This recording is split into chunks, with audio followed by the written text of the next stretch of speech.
A paz, meu nome é Jonatas, seja bem-vindo ao meu canal. Nós estamos na leitura bíblica anual, dentro de um planejamento diário da Bíblia cronológica. Hoje, episódio de número 32, nós vamos comentar textos do livro de Êxodo, capítulo 7, até Êxodo, capítulo de número 9.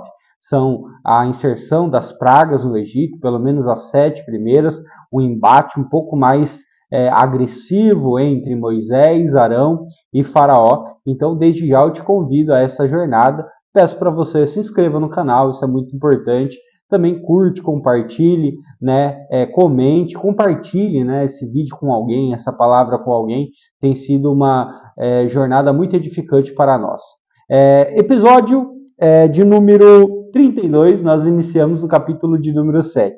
Eu gostaria de chamar a atenção para o primeiro versículo desse capítulo. Para mim, um dos versículos mais incisivos de Deus falando a respeito de um homem. Olha só, capítulo 7, versículo 1. Então o Senhor disse a Moisés: Veja, eu o constituí como Deus sobre Faraó, e seu irmão Arão será o seu profeta.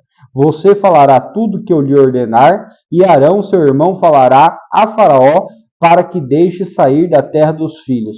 Eu, porém, endurecerei o coração de Faraó, multiplicarei na terra do Egito os meus sinais. Deus, ele está deixando bem claro a autoridade que ele está dando a respeito de Moisés e Arão e o tratar que ele vai ter com Faraó, né? Nós muitas vezes nos perguntamos, mas por que disso, né? Deus tem um propósito em todas as coisas.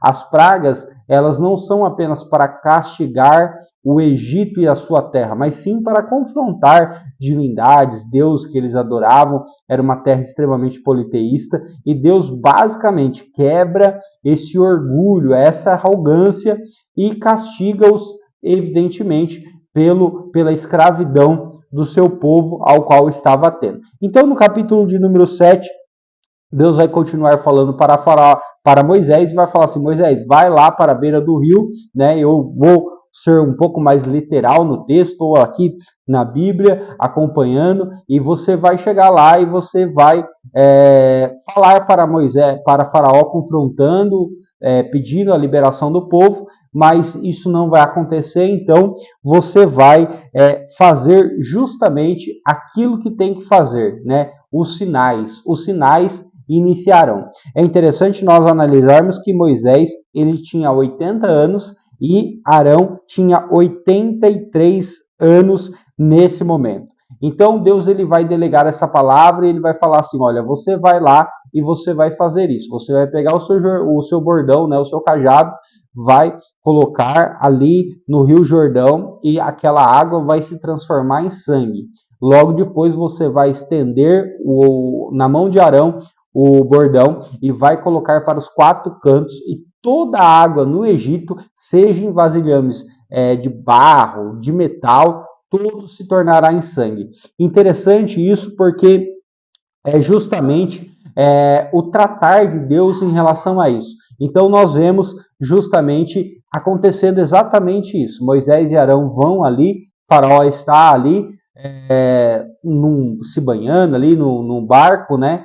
Dá para se entender, e Moisés, ele faz essa ação com Arão. A partir desse momento, Faraó olha para o lado, pede para os magos fazerem as mesmas coisas, e eles fazem, né? Pelo menos nas 3 primeiras pragas, nós vamos ter essa replicação. Mas vamos acompanhando o texto. A partir do capítulo de número 8, nós entramos na segunda praga, onde justamente Faraó chama Moisés, né? E Moisés, ele vai com a autoridade do Senhor e já com direcionamento a respeito das rãs. E mesma situação, Deus vai dar autoridade a Moisés a dar uma palavra diretiva, e mais uma vez o bordão, né, o cajado se levanta em direção ao Jordão, e de lá saem centenas, milhares de rãs que cobrem todo o território do Egito. É importante nós entendermos que até agora nós estamos falando de praga que literalmente cobrem todo o território do Egito. logo, logo nós vamos ver a separação do território do Egito, da terra de Gozém, aonde ficava o povo de Israel. Entendo eu, pessoalmente, que as primeiras pragas também são uma mostração de poder para o próprio povo de Israel, para eles entenderem o Deus ao qual está coordenando todas as ações. Haja vista que eles já estavam duvidando, né, em algum momento questionando Moisés e Arão a respeito daquilo que estava acontecendo, porque Faraó estava dobrando o serviço. E aí, quando tem a praga da rã, os videntes, apesar de conseguirem fazer a mesma coisa, Faraó fica um pouco desesperado, chama ele, fala assim, olha, ora por nós, né? Encerra isso. Moisés até pergunta, mas quando você quer que faça isso? Ele fala amanhã. Talvez Faraó falou assim, vai que, né, acabe essa noite, né? Então, ore amanhã. E foi assim que Moisés fez, e aquela praga se acessou, e o texto vai dizer que teve alívio na terra. Porém, o Faraó, devido ao alívio, endurece novamente o seu coração, e ali vem a terceira praga, que é a dos piolhos, né? Moisés, ele pega o pó da terra, segundo o sentido do próprio Deus, aliás, ele pega mais uma vez o bordão e bate no pó da terra, e ali vai propagar piolhos sobre toda a terra, né? Sobre toda a face da terra. É aí que Faraó, pela primeira vez, vai chamar Moisés com a proposta de dar uma folga para eles. Só que a primeira proposta é, eu deixo vocês adorarem, mas eu não quero que vocês saiam da terra. Está lá no versículo de número 25. E aí Moisés fala assim, de jeito nenhum. O sacrifício que nós fazemos ao nosso Deus, para vocês é abominável, então eu não farei na terra de vocês. Nós precisamos entender que segundo a voz de Deus, ou seguindo a voz de Deus, não precisamos e não podemos negociar aquilo que o Senhor nos entregou. Então Moisés, ele bate firme e ele vai falar, realmente eu não vou aceitar. Aí Faraó fala, então, vamos fazer o seguinte, eu deixo vocês ir. Olha só o versículo de número 28. Eu deixarei ir para que ofereça sacrifício ao Senhor seu Deus no deserto. Só que vocês não devem ir muito longe. E orem por mim. Olha só como ele entende, ele acredita em Deus, ele acredita no que está acontecendo, mas a verdade é que ele está justamente sendo impactado por isso. Lembrando que nessa terceira praga dos piolhos, os magos já não conseguem replicar aquilo que Moisés está fazendo. As duas primeiras conseguiram, na terceira eles não conseguiram, inclusive eles vão até Faraó e falam, isso é o dedo de Deus, só pode ser algo de Deus. No capítulo de número 9, que fechamos esse episódio, nós temos a abertura com a praga da peste dos animais. Ainda Faraó, com seu coração endurecido, depois dos piolhos serem repreendidos, ele não permite que o povo saia, sendo que ele tinha falado que ia permitir. E então, aí sim, olha só, apresente-se a Faraó e diga, assim diz o Senhor, Deus dos Hebreus, deixa o meu povo ir para que o adore. Vamos aqui no versículo 2, porque se você se recusar a deixá-los ir, na força quiser detê-los, eis que a mão do Senhor trará uma terrível peste sobre o seu rebanho que está no campo, sobre os cavalos, jumentos, camelos, gados e ovelhas. Então, é nesse momento que vem essa peste, né? Justamente como se as partículas do ar se transformassem ali em polos cancerígenos em todo o rebanho, em todos os animais, entendendo que até agora Deus está usando a criação para afetar as pessoas. Elas não sofrem tanto com as questões pessoais ou físicas, mas é somente até essa praga. Mas vamos aqui acompanhar e entender porque aqui o Senhor ele já começa a fazer diferença. Olha só o versículo 7. Versículo de número 7, Faraó mandou verificar, e eis que o rebanho de Israel não havia morrido, nenhum sequer, mas o coração de Faraó se endureceu. Então, nesse momento, Deus ele já está fazendo uma separação. Aliás, na praga anterior, Deus ele já tinha feito a separação de Gozém e da terra do Egito. E Faraó manda inspecionar, mas realmente nenhum dos animais de Israel morreram. A partir do versículo de número 8, nós temos as úlceras.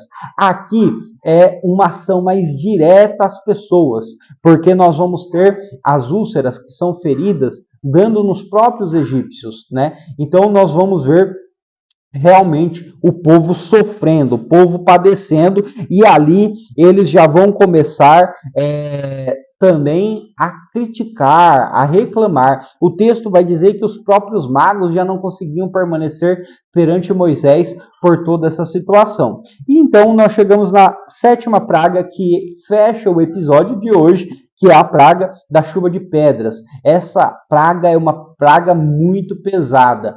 Deus, inclusive, ele vai falar que é o peso de todas as pragas no coração de Faraó. E ele anuncia: aqueles servos que ouviram a voz de Moisés e acreditaram, se esconderam seus animais, mas aqueles que não acreditaram e ficaram no campo, né, sofreram com essa praga. Era como se fossem meteoros. Então, Deus derramou, lembra lá de Sodoma e Gomorra, talvez algo parecido, pedras enormes com fogo, e aquilo acabou com toda a vegetação, com planta, com uma boa parte do plantio. Só não vai acabar com o trigo, e aqui eu coloco um parênteses, porque o trigo já já vai ser afetado, mas todos os plantios, eles vão chegar. Então, Moisés é chamado novamente perante Faraó, e Faraó fala: olha, poxa, ora por nós, que realmente eu vou ter que liberar vocês, porque isso não está dando. E aí Moisés fala: quando eu sair da cidade eu oro e o Senhor trará paz. Mas nós sabemos que, inclusive nesse episódio, Moisés fala assim: não me engane de novo. Mas Faraó está tendo seu coração endurecido pelo próprio Deus, porque é uma tratativa de Deus. No próximo episódio, nós encerramos as pragas com um período mais impactante, né? Que é a morte dos primogênitos. Então, desde já, eu convido para você seguir, acompanhar, será muito importante. Deus, deixa eu te abençoar, que o Senhor Deus, Pai, te proteja e te guarde, onde pisares a planta do vosso pé, não somente a ti, mas aos teus, que o Senhor te dê saúde, brinde a tua saúde e dê prosperidade, não somente a ti, mas aos teus. Deus te abençoe.